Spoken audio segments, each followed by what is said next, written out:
በጉጉት ሲጠበቅ የነበረው የዲፕሎማቶች መንደር በሆነው በሳር ቤት ሳይታችን ላይ የቤት ባለቤት ለመሆን ፈልገው ሽያጭ በመጨረሳችን እድሉ ላመለጣችሁ ደንበኞቻችን ዳግመኛ በዛው ሳር ቤት ከቫቲካን ኤምባሲ ፊት ለፊት የተለያዩ የካሬ አማራጮችን እስከ 35% በሚደርስ እውነተኛ ቅናሽ ከ80 ካሬ ጀምሮ በ5.7 ሚሊዮን ብር የቤት ባለቤት ስናደርጎ በታላቅ ደስታ ነው።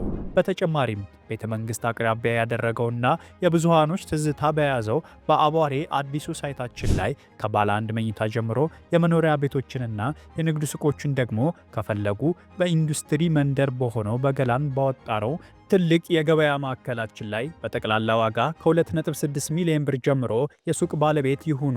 ያለን ቦታ ውስን በመሆኑ እንዳያመልጦ።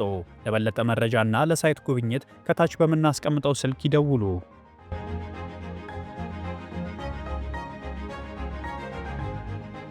ኑር ተስፋ ማሽነሪዎች አስመጪ ድርጅት ዘመኑ የደረሰበት ዘመናዊ ማሽኖችን ይሸምቱ። የአውሮፓ ስታንዳርድ የሆኑ ስክሪናቸው ተች ስክሪን የሆኑ የዳቦ መጋገሪያ፣ የኩኪስ፣ የፓስታ፣ የመኮሮኒ፣ የዱቄት ማሽኖችን እናስመጣለን። በራሳችን ኃላፊነት ገጥመን እናስረክባለን። የእንቁላል መምቻ፣ ፓትራ፣ ማቡኪያ፣ መዳመጫ፣ መቁረጫ፣ መጠቅለያ፣ ሌሎችም አስፈላጊ መሳሪያዎችን እናቀርባለን። ያስገባናቸው ማሽኖችን በአካል መጥተው መመልከት ይችላሉ። መለዋወጫ በየአይነቱ ያገኛሉ።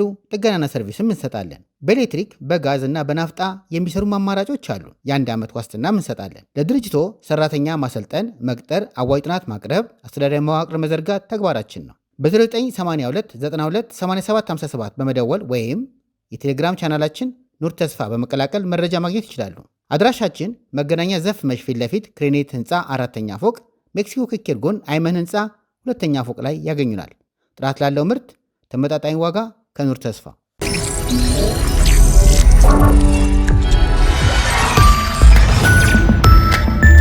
ይህ አዋዜ ሰበር ነው።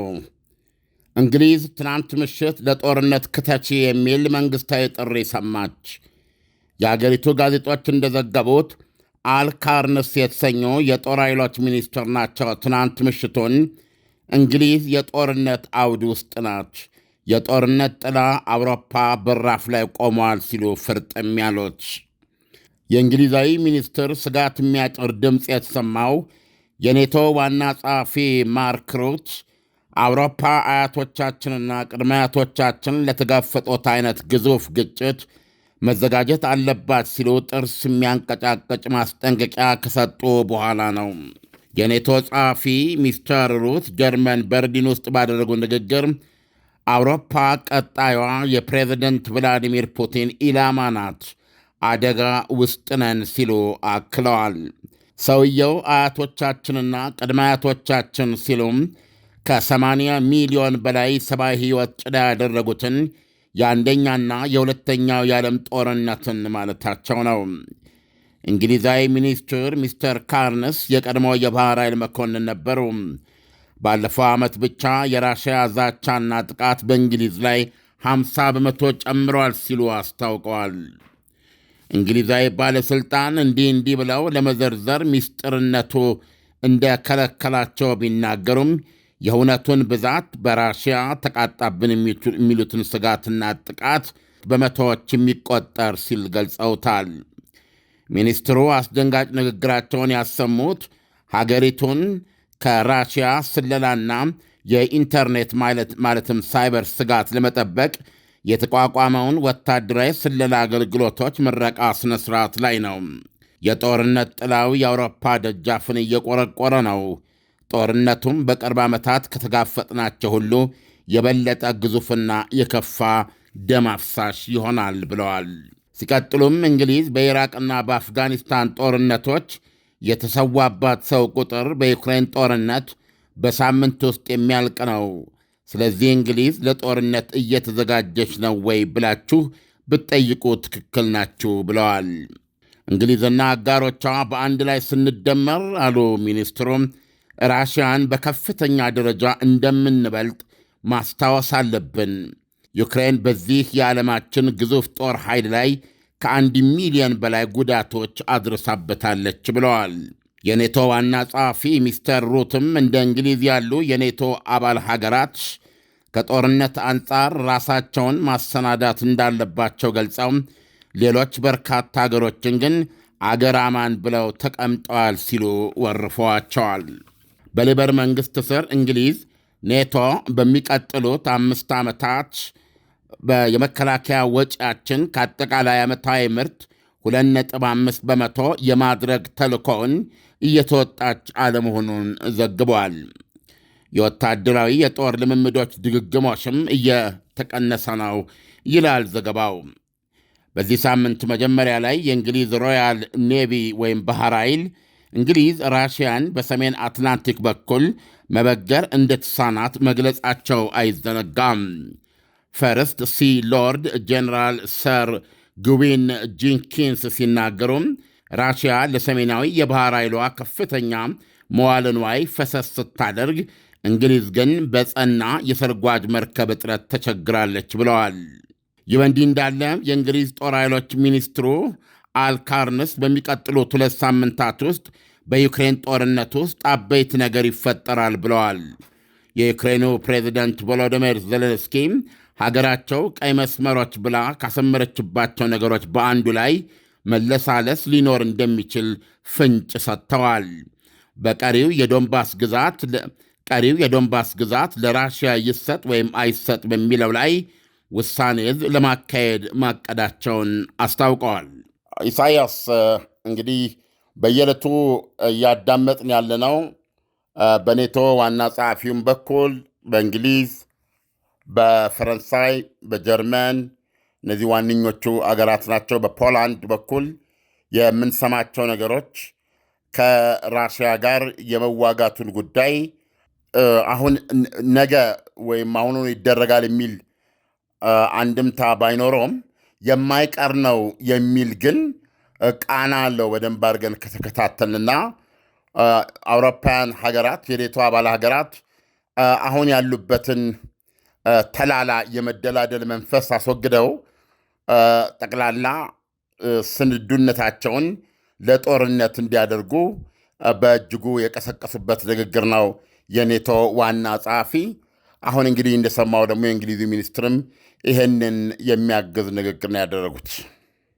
ዓለም እንግዲህ እነሱ ባደረጉት ጥናት መሰረት አሁን እያንዳንዱን ነገር በግልጽ ማስቀመጥ ሚስጥሩን ማባከን እንደሆነ ነው ያስቀመጡት።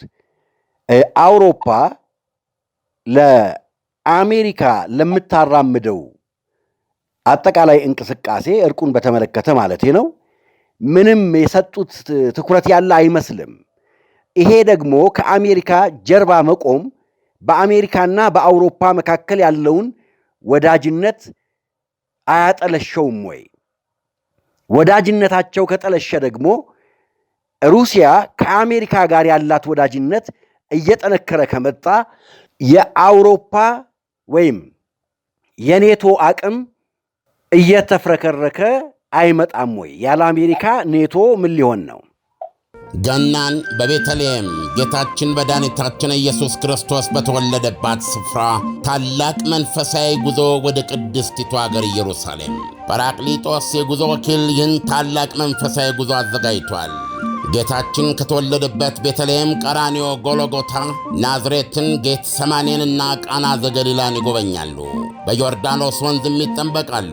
በተጨማሪም ገዳመ ቆሮንጦስን ጌታ የተንገላታበትን 14ቱን ምዕራፎች፣ ሞት ባሕርና ሌሎች በርካታ ቅዱሳን ስፍራዎችን ሊያስጎበኞትና በመልካም አቀባበል ተቀብሎ ረጅም ዓመታት ባካበተው የማስጎብኘት አገልግሎት እና ልምድ ምቹ በሆኑ ማረፊያዎች አሳርፎ በታወቁ ሼፎች በተዘጋጁ ምግቦችና ምቾት ባላቸው የጉዞ መኪናዎች መንፈሳዊና ታሪካዊ ቦታዎችን በምቾት ሊያስጎበኞ ከወዲሁ ዝግጅቱን ጨርሶ እርሶን ይጠብቃል። እንደዚሁም ለደብረ ዘይትና ለፋሲካ ምዝገባ ጀምረናል። አድራሻችን መገናኛ ለም ሆቴል ፊት ለፊት ወላንሳና ዘለቀ ሕንፃ አንደኛ ፎቅ ቢሮ ቁጥር 45ና 46 ነው። ለበለጠ መረጃ በ0939 666611 ወይም በ0930 717171 ይደውሉ። ጰራቅሊጦስ የጉዞ ወኪል።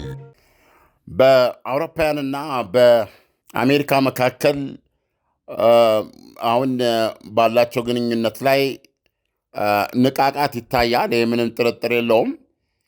ነገር ግን በአሜሪካ በኩል የታዩት ነገሮች አውሮፓውያን ለውጊያ ዝግጁ አለመሆናቸው ነው አሁንም በአሜሪካ በኩል ችግር ሆነው የሚታየው።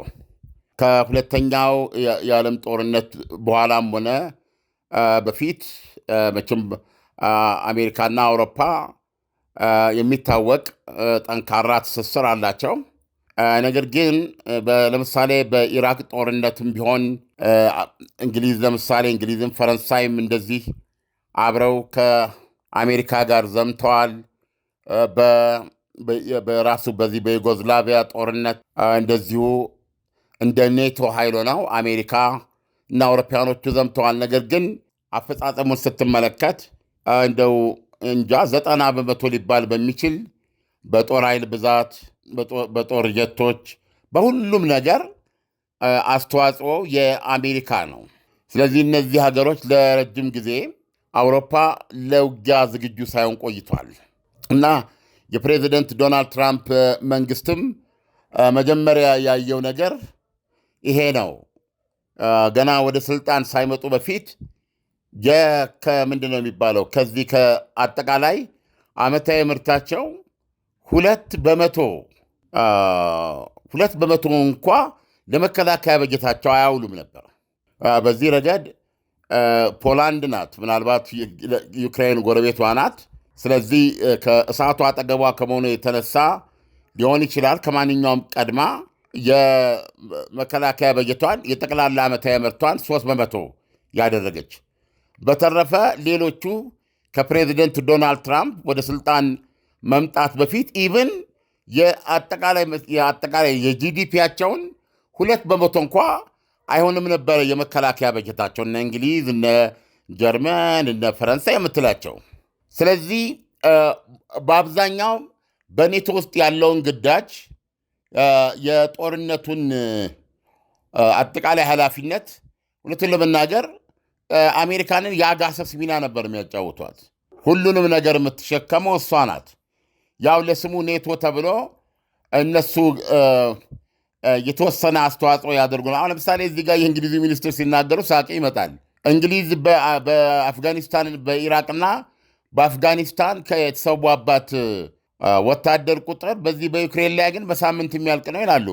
እንግሊዝ ኢራቅና አፍጋኒስታን ውስጥ በምን ደረጃ ነው ውጊያ ተብሎ ሊቆጠር የሚችለው? መሳሪያ ታጥቀዋል። እነዛ በጣም በሶስተኛ ዓለም ሀገሮች ናቸው። ብዙዎቹ የታጠቁት መሳሪያ እንኳ ከእነሱ ሊገዙት የቻሉት አይደለም። ካላሽንኮቭ እቺ ትከሻቸው ላይ አድርገው የሚተኩሳት ነገር አርፒጂ ምናምን ነው።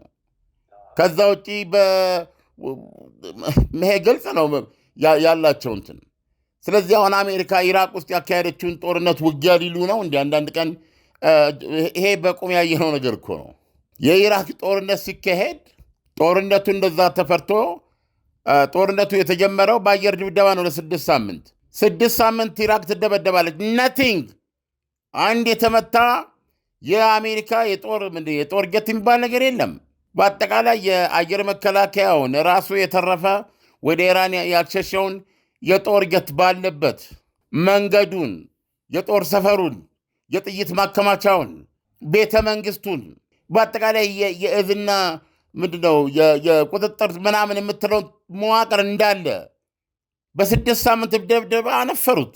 ናቲንግ ምላሽ ለመስጠት አያስችልም። አሜሪካ ያሳለፈችው የጦር ጀት አይነትና ብዛቱን ልነግርህ አልችልም። የሚጥሉትን ቦምብ፣ የሚቆፍረውን ጉድጓድ፣ ራዳር አምላጭ የሚሉት ወይም ራዳር አያይም የሚሏቸው የጦር ጀቶች ራዳሮችን በሙሉ ወደሟቸው። ከዛ በኋላ የኢራቅ ጦር ሳውዲ አረቢያ በዚህ በጦርነቱ በረሃ ላይ የኩዌት በረሃ ላይ ምሽግ ቆፍሮ ተቀምጧል። በአብዛኛው እዛው መሬቱ ሰምጦ ነው የቀረው። ስንት ሺህ ጀት ነው ከላይ የሚረባረብበት። በታንክ ደረጃም ብትሄድ ስንት ታንክ ይዞ ነው ሳዳም ሁሴን። አንድ ሶስተኛው ዓለም ሀገር አለው ከተባለ በትክክል የሚሰሩ 1000 ታንኮች ካሉት እድለኛ ነው። 1000 2000 ምናልባት ሳዳም ያኔ 5000 ሳይኖሩ አይቀርም። ራሽያ በየወሩ 150 ታንክ ነው የምታመርተው። ስለዚህ በእንደዚህ አይነት አቻ ያልሆነ ይህን ጦርነት ስሌት ልታስገባ አትችልም። የእግረኛ ውጊያ ሲጀመር የእግረኛ ውጊያ ተጀመረ 3 ቀን አልቆየም። በአጠቃላይ የ100 ሰዓት ጦርነት ተብሎ ነው የሚታወቀው። በነገራችን ላይ ያ ዓለምን ወደ ሶስተኛ ዓለም ጦርነት ያ የተፈራ የሳዳም ሁሴን ጦርነት ያኔ ጥር 7 ያልነው ማለት ነው። አክቹዋሊ ጦርነቱ ሲመጣ በአንድ 100 ሰዓት ያለቀ ጦርነት ነው። አካፍለ ድረስበት 100 ሰዓት ለ24 ብታካፍለው ስንት ቀን እንደሆነ ይታወቃል። ይሄ ነው የ6 ሳምንት የአየር ድብደባና አይዶኖ የስንት ቀን ውጊያ ነው። ዜና አፍጋኒስታን ምን አይነት ጦርነት ተካሂዶ ነው? እንዴት አድርገው ነው ይህንን የምዕራብ ርብርብ የሚቋቋሙት? ዘለው ለቀው እግሬ አውጪኝ ብለው ተራራ ውስጥ ነው የገቡት እንዴ። ስለዚህ አሁን ያንን እንደ ጦርነት ቆጥረው በምንድነው አነጣጥረው እየመቷቸው፣ አንዳንድ ጊዜ ለፈንጂ እየተጋለጡ፣ አንዳንድ ጊዜ ደግሞ ፊት ለፊት በሚደረግ ነገር እንደዚህ የሚሉትን ቆጣጥረው ኖ። ስለዚህ አሁን በዩክሬን ጦርነት ላይ በአንድ ሳምንት የሚሞተውን ያኔ እኛ በኢራቅና በአፍጋኒስታን የሞተብን ጦር ቁጥር እዚህ ዩክሬን ውስጥ ግን በየሳምንቱ ነው የሚያልቀው አሉ። ስለዚህ ከራሽያ ጋር ውጊያ መግጠም ማለት ከኢራቅና ከአፍጋኒስታን ጋር መግጠም አይደለም፣ በሌላ በኩል ለማለት። ስለዚህ እነዚህ ሰዎች ዝግጁ አይደሉም። እና አሁን ምንድን ነው የተናገሩት? ቢያንስ ግን በጋራ ያላቸው ፈረንሳይ፣ እንግሊዝ፣ ጀርመን ያው እያንዳንዳቸው ሲደመር ግን ያለን ኃይል ክምችት ከራሽያ ይበልጣል ነው። እና አሁን ይሄንን መናገር ፈልገዋል ሚኒስትሩ። ይሄን ማስታወስ አለብን ነው የሚሉት። ልብ አድርግ እንግዲህ በዛ በኩል በራሽያ በኩል እናንተ ከራሽያ ጋር ለመዋጋት ስለቆረጣችሁ ነው 10 ራሽያ ከ3 ዓመት ላላችሁ አንዴ ቀጥላችሁ ከ5 ዓመት አንዳንዴ ደግሞ ከ10 ዓመት በኋላ አውሮፓን ወቅታን ይህን ሉዓላዊ መንግስቱን አፈራርሳ በራሷ ቁጥጥር ውስጥ ለማስገባት ትፈልጋለች ብላችሁ ሳያቋርጥ የምትናገሩት እኛ እያስተባበልን እንኳ እንዲህ አይነት እቅድ የለንም እያልን እንኳ በተወ ጊዜ እያልን የማተውበት ምክንያት አሁን ዛሬ እኮ የምንሰማው ምንድን ነው? ትናንትና የኔቶ ዋና ጸሐፊ የነገሩ ምንድን ነው? ራሽያ ልትወጋን ነው እኮ የሚሉት ዘይዶን አያቆሙም። ስለዚህ አሁን ይሄ ራሽያ ልትወጋን ነው የሚለው ህዝቡን በዚህ ደረጃ ቀስቅሶ ለውጊያ የመዘጋጀትና ራሽያን የማጥቃት እቅድ እናንተ ጋር ስላለ ነው። እንደዛ ከሆነ ደግሞ ለምን 3 ዓመት እንጠብቃችኋለን? እናንተ ጀምሩት እንጂ ዛሬ ልንዋጋችሁ ዝግጁ ነን የሚል ነው የቭላዲሚር ፑቲን ንግግር። አሁን ትልቁ ጥያቄ ያለው ምን አይነት ውጊያ? አሁን እነዚህ ትልልቅ ሚኒስትሮች፣ ጄኔራሎች ምንድን ነው የሚናገሩት? ኢስ ዌልካም የሁለተኛ አይነት ጦርነትን የሚዋጉ ከሆኑ እኛ ዜና እንሰራለን፣ ችግር የለም። በመድፍ እንደ ዩክሬን ጦርነት የሚከታከቱ ከሆነ በሚሳይል በመደበኛ ጥይት አገራቸውን ትቢያ ማድረግ፣ ስጋ መቧጨቅ ፍላጎታቸው ከሆነ ያድርጉት። ይሄ በዓለም ላይ ስጋት የለም። ዓለም ሊገላገላችሁ ይሞክራል። ትልቁ ጥያቄ ግን እንደዚህ አይደለም ሊካሄድ የሚችለው ጦርነት። እነሱን አልፎ ዓለምን ይዞ ሊጠፋ በሚችል ኒውክሌር ነው ሊሆን የሚችለው። አሁን ነገሩ እኮ የእንግሊዙ ሚኒስትር የእኛውን ሀብት የእኛ ክምችት ድምሩ ከራሽያ ይበልጣል። ይሄን መርሳት የለብንም። ስለዚህ ጎበዝ እንነሳና እንፈግማት ከሆነ የራሽያ የኒውክሌር ክምችት ደግሞ ከነሱ 10 እጥፍ ይበልጣል። አየህ፣ ኒውክሌር ተተኮሰ ማለት ደግሞ ብዙዎቹ የኒውክሌር ኤክስፐርቶች ሲናገሩ ሌላውን ቶ ይላሉ። እንደ ራሽያ ያለ ኒውክሌር ሱፐር ፓወር፣ እንደ አሜሪካ ያለ ኒውክሌር ሱፐር ፓወር የእነሱ መጋጠም ቶ ይላሉ። ወይም ቻይና፣ እንግሊዝ ወይም ፈረንሳይ እነዚህ ቀዳሚዎች ናቸው። ቶ በእነሱ መካከል ይላሉ። ፓኪስታንና ህንድ እንኳ ወደ ኒውክሌር ጦርነት ተዳርሰው እርስ በርስ ቢጨራረሱበት ይላል። እርስ በርስ ለመጨራረስ ያፈነዱት የተኮሱት የኒውክሌር ቦምብ ራዲዮ አክቲቭ በቀሪው ዓለም አብዛኛው ላይ ገብቷል። ሁላችንም የምንጋራባትን ፀሐይ በመሸፈን የኒውክሌር ክረምት ውስጥ ይከታታል ነው የሚባለው። ዓለምን አየህ፣ ከ0 ዲግሪ በታች ሆነ ለ10 ዓመታት የማይነጋ ክረምት። አየህ፣ የኒውክሌር ዝናብ፣ የኒውክሌር ደመና ነው የምታየው። የኒውክሌር አመድ ነው የሚዘንብብህ። ህይወት የለ፣ ሰብል የለ። ይሄ በተከማቸበት ቦታ ላይ ህይወት እልም የሚያደርግ የስቃዩን ደረጃ የቆዳ መላጡን የነርቭ መበጨቁን ሲነግሩ ማንበብ አትችልም። የሰው ልጅ ዲኤንኤ ጭምር ተዛብቶ ድቡልቡል ሰው ይፈጠራል ይለዋል። አየህ 20-30 ዓመት ትጠብቃለህ እንዲህ አይነቱ የኒውክሌር ደመና እንዲነጋ እና የፀሐይ ብርሃንን እንደገና በአይን ለማየት እንድትችል። በዛን ዘመን የተረፉ ሰዎች ካሉ ዕድለኞች ካሉ በሆነ የዓለም ጥግ ውስጥ በሆነ መላ የተረፉ ሰዎች ካሉ የፀሐይን ገጽታ እንደገና አንዴ ለማየት ሙቀቷን አንዴ እንዲሰማቸው 30 ዓመት ገደማ መጠበቅ አለባቸው። ይሄንን የቸከቸኩና በየእንትኑ ሲያስተምሩ የኖሩት ራሳቸው ናቸው። ሰሪዎቹም እንግሊዝ እኮ የመጀመሪያዋ የኒውክሌር ቦምብ ሰሪ ሀገር ናት እኮ ከራሽያ ቀድማ ማለት ነው።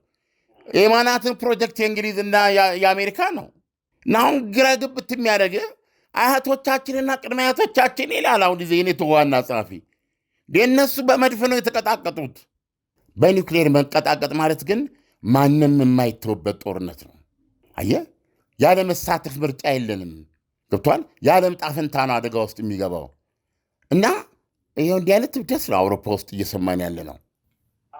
ዓለም አውሮፓውያኖች እሳቱን ከማንደድ ይልቅ ልክ የዶናልድ ትራምፕ ሐሳብን አሁን ዓለም አንተ እያንዳንዱን ነገር ስትተነትነው ከዓለም በምን አይነት መከራ ውስጥ ለመግባት ዝግጁ እንደሆነች ግልጽ ብሎ የሚታይበትን መንገድ ነው እየተነተንከው ያለኸው።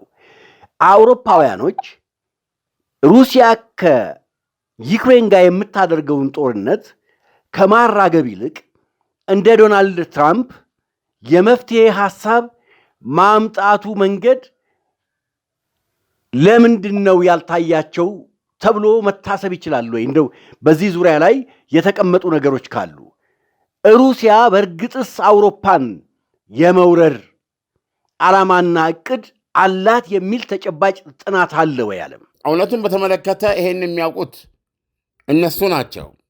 ግን እንደ ሰው እንደ አንድ አቨሬጅ ሰው አንድ ነገር መገመት ይቻላል። ራሽያ ከዚህ ከቅርቦቿ የራሷ ሪፐብሊኮች ከነበሩት የሶቪየት የቀድሞ ሪፐብሊኮች ከነበሩት ከነ ኢስቶኒያ፣ ላቲቪያ ምናምን ራሷ ዩክሬንን በተመለከተ እኛን የመበጣጠስ እርምጃ ነው ብለው ነው ቭላዲሚር ፑቲን የሚያስቡት። ራሽያ ማለት ዩክሬን፣ ዩክሬን ማለት ራሽያ ማለት ነው። ከዩክሬን የተነጠለ የራሽያ ታሪክ የለም እና ከሞስኮ በፊት ኪየቭ ነች ራሽያን የፈጠረችው። የታሪክ ጉዟቸውን የስላቭ ህዝቦችን ታሪክ ሲዘረዝሩ ማለት ነው። በእኛ መሃል ገብታችሁ እኛን እየከተፋችሁ እኛን አንዱን በጠላትነት አስቆማችሁ የምታጨራርሱን ናችሁ፣ እኛ አንድ ህዝብ ነን የሚል ነው የቭላዲሚር ፑቲን አቋም። ዘለንስኪ ይሄ ጦርነት እስኪጀመር በሚታወቁበት የኮሜዲ ስራም ሆነ የቲያትር ስራ ወይም በአባት በእናታቸው ቤት ስናገሩ ያደጉት ራሽያኛ ነው።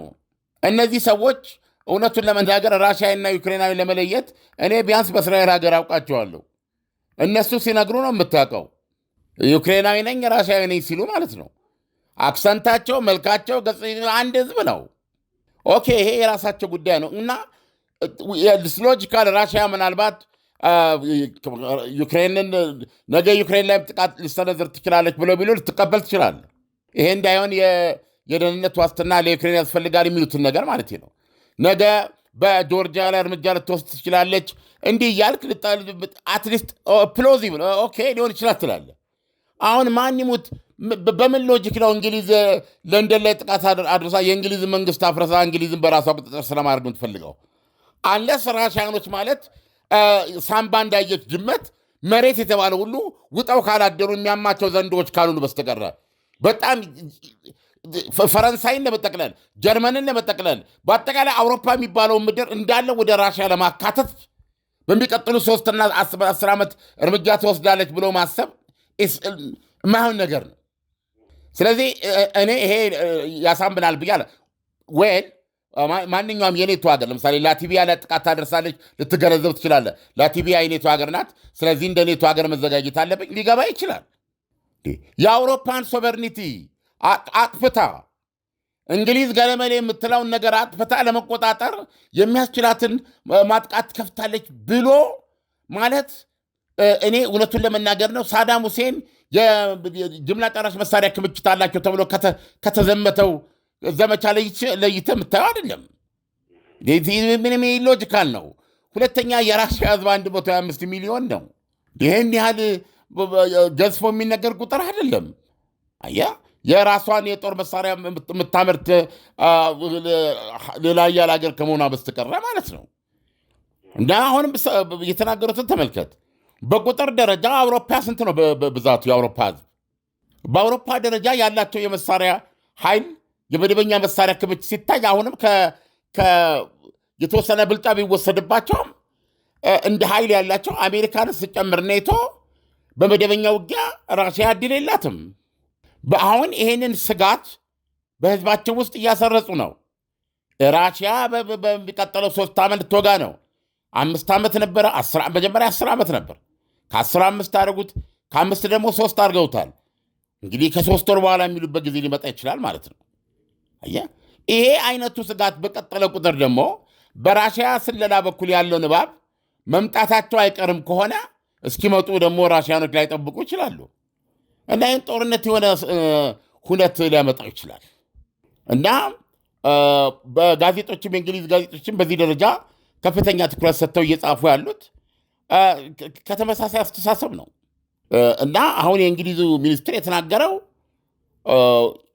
ሃይብሪድ ብለው የሚሉት ሃይብሪድ ወርፌር ለምሳሌ ይሄ ሰው አልቦች ያልታወቁ ማን እንደላካቸው የማይታወቁ በመብዛት ምንድነው አየር ማረፊያ ያዘጉ፣ አንዳንድ የእሳት አደጋ ይነሳል። የእሳት አደጋው የተነሳበት ምክንያት አይታወቅም።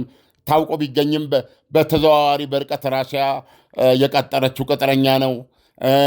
እንዲህ አይነት ጥቃቅን የሚመስሉትን እነሱ የጦር ራሽያ ኦልሬዲ በተለያየ መንገድ አውሮፓን ለመከፋፈል እንዲህ አይነት ጦርነቶች እያካሄደች ነው ብለው ደምረው ቀንሰው አሁን የሰማሁን አይነት በመቶ የሚቆጠሩ ብለዋል። አንድ ሴንስ ያለው አውሮፓዊ ሰው ምንድነው እዚህ ጋር ሚስጥሩ? ቴልሚ ነገ ልጆቼና የልጅ ልጆቼ የሚያልቁበት ብቻ ሳይሆን እንደ ሰው ዘር ልንጠፋ የምንችልበት ጦርነት መግባት ካለብኝ ራሽያ እያደረገች ያለችው ማጥቃት ስጋትና ማጥቃት የተባለው ነገር ሊነገረኝ ይገባል። ሚስጥር ነው ብለህ ልታልፈው አትችልም። ምንድነው ሚስጥር? በመቶ የሚቀጠሉ ጥቃቶች ተደርገዋል። ቴልሚ እዛ ቦታ ላይ የተነሳው የእሳት አደጋ እሱ ለምሳሌ አንዱ ነው። በቀደም ዕለት ያያችሁት ብልጭ ያሉ 11 ሰው አልቦች በእንትና አካባቢ የታዩት የዛ አካል ነው። አስረዳኝ። በመቶዎች የሚቆጠረው ምክንያቱም ነገ የምትከፍለው ዋጋ ማንም የሚያዳምጥ የለም።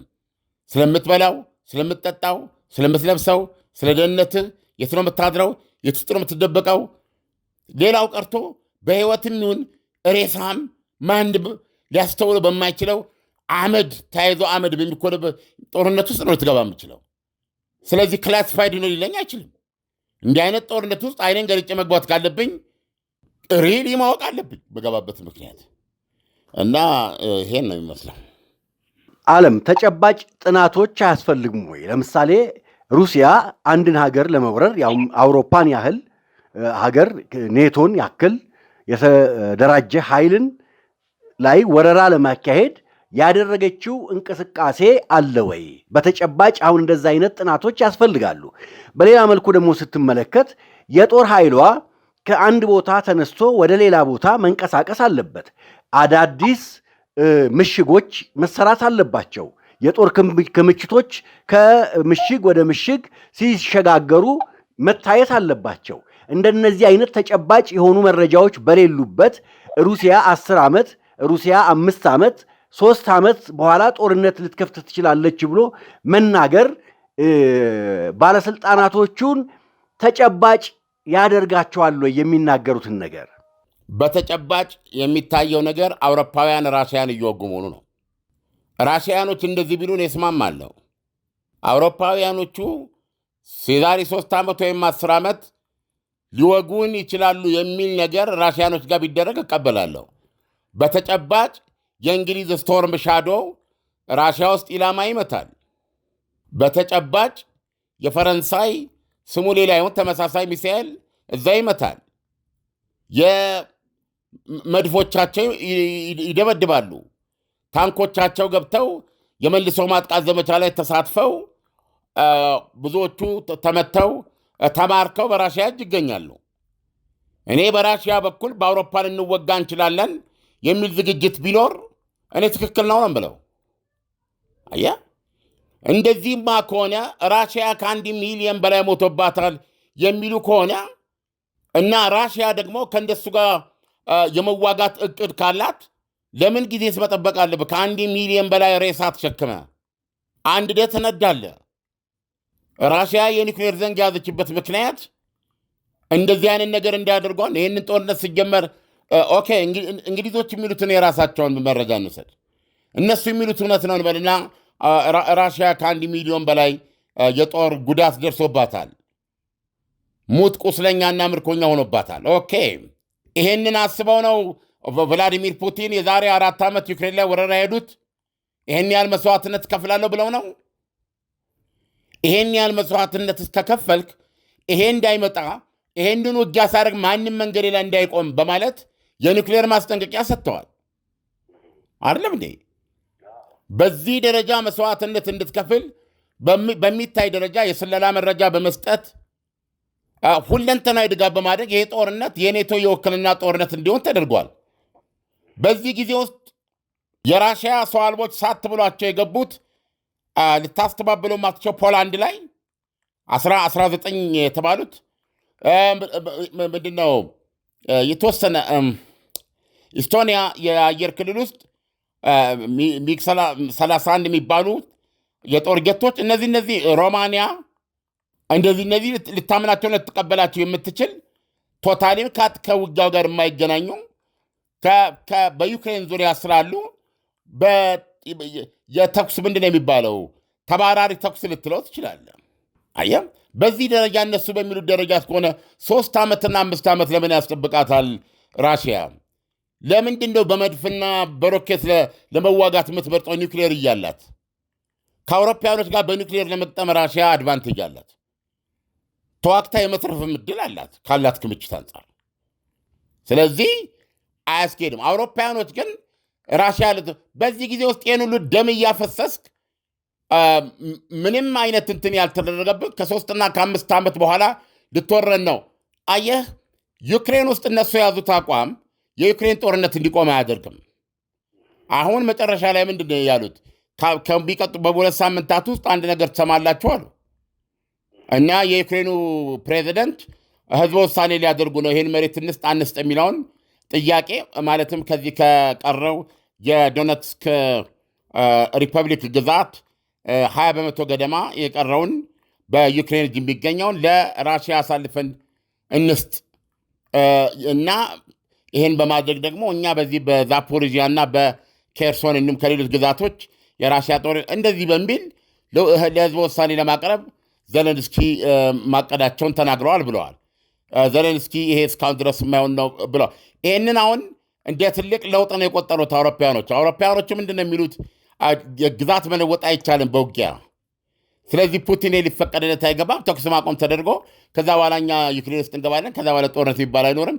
ልክ እንደ ሰሜን ኮሪያና እንደ ደቡብ ኮሪያ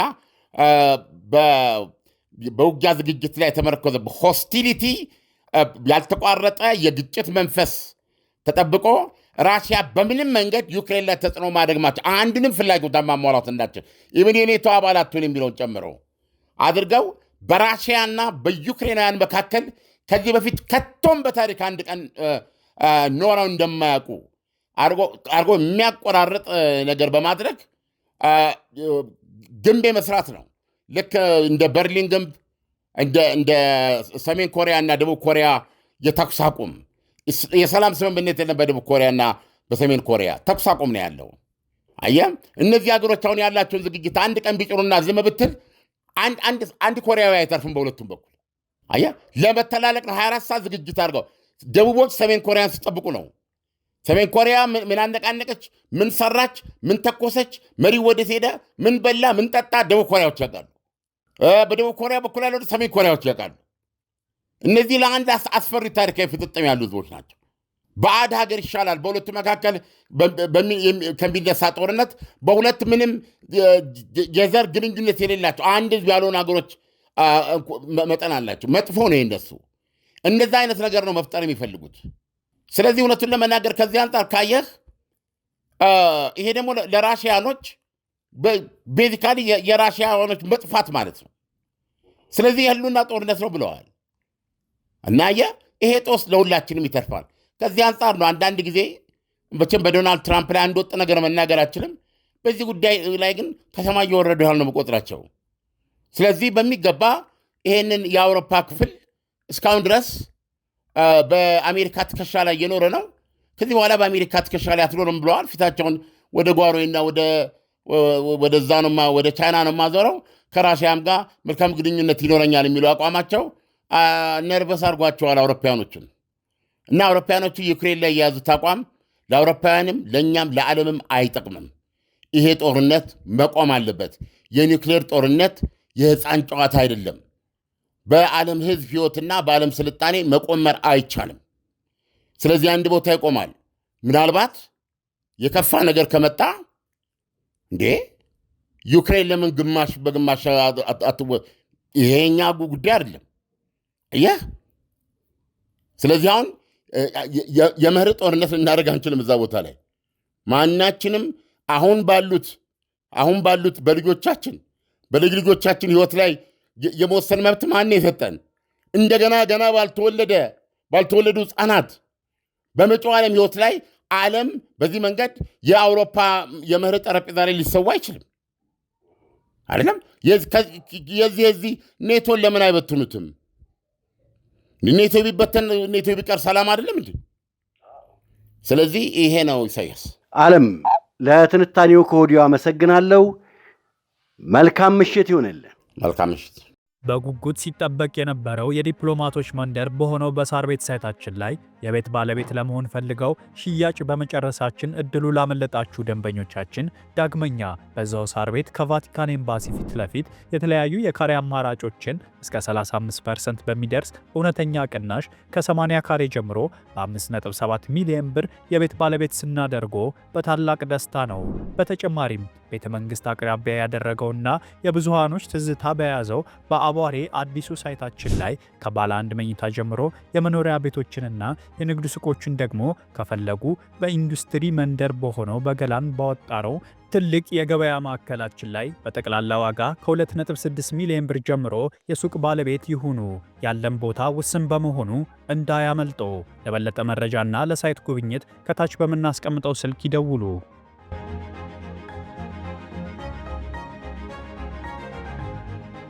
ኑር ተስፋ ማሽነሪዎች ያስመጪ ድርጅት ዘመኑ የደረሰበት ዘመናዊ ማሽኖችን ይሸምቱ።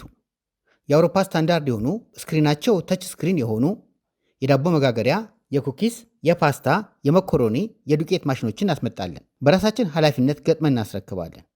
የእንቁላል መምቻ፣ ፓትራ፣ ማቡኪያ፣ መዳመጫ፣ መቁረጫ፣ መጠቅለያ፣ ሌሎችም አስፈላጊ መሳሪያዎችን እናቀርባለን። ያስገባናቸው ማሽኖችን በአካል መጥተው መመልከት ይችላሉ። መለዋወጫ በየአይነቱ ያገኛሉ።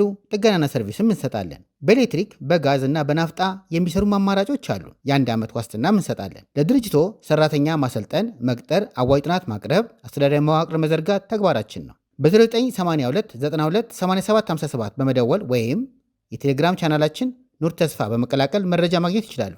አድራሻችን መገናኛ ዘፍ መሽ ፊት ለፊት ክሬኔት ህንፃ 4ኛ ፎቅ፣ ሜክሲኮ ክኬር ጎን አይመን ህንፃ 2ኛ ፎቅ ላይ ያገኙናል። ጥራት ላለው ምርት ተመጣጣኝ ዋጋ ከኑር ተስፋ።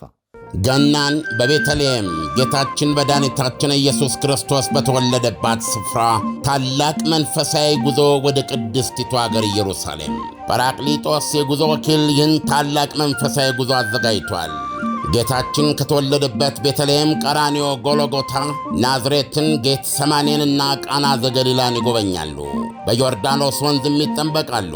በተጨማሪም ገዳመ ቆሮንጦስን ጌታ የተንገላታበትን 14ቱን ምዕራፎች፣ ሞት ባሕርና ሌሎች በርካታ ቅዱሳን ስፍራዎችን ሊያስጎበኞትና በመልካም አቀባበል ተቀብሎ ረጅም ዓመታት ባካበተው የማስጎብኘት አገልግሎት እና ልምድ ምቹ በሆኑ ማረፊያዎች አሳርፎ በታወቁ ሼፎች በተዘጋጁ ምግቦችና ምቾት ባላቸው የጉዞ መኪናዎች መንፈሳዊና ታሪካዊ ቦታዎችን በምቾት ሊያስጎበኞ ከወዲሁ ዝግጅቱን ጨርሶ እርሶን ይጠብቃል።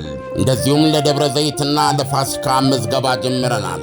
አድራሻችን መገናኛ ለሞቴል ፊት ለፊት ወላንሳና ዘለቀ ሕንፃ አንደኛ ፎቅ ቢሮ ቁጥር 45 እና 46 ነው።